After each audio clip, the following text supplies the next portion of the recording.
bentornato a Palermo, quali sensazioni prova insomma essere di nuovo qui in città?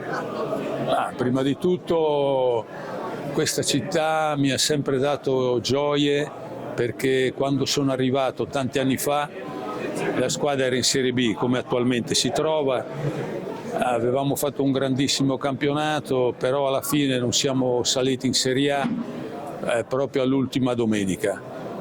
Sto seguendo il Palermo attualmente, mi piace, è una buona squadra, però chiaramente manca qualcosa per fare il salto di qualità.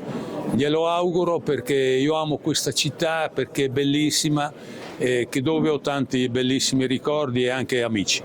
E quale può essere l'obiettivo del Palermo in questo finale di stagione? Può andare ancora in Serie A? Ma le possibilità ci sono, perché no? Il Palermo sta dimostrando di valere il posto e anche una classifica migliore, quindi tutto è possibile nel calcio.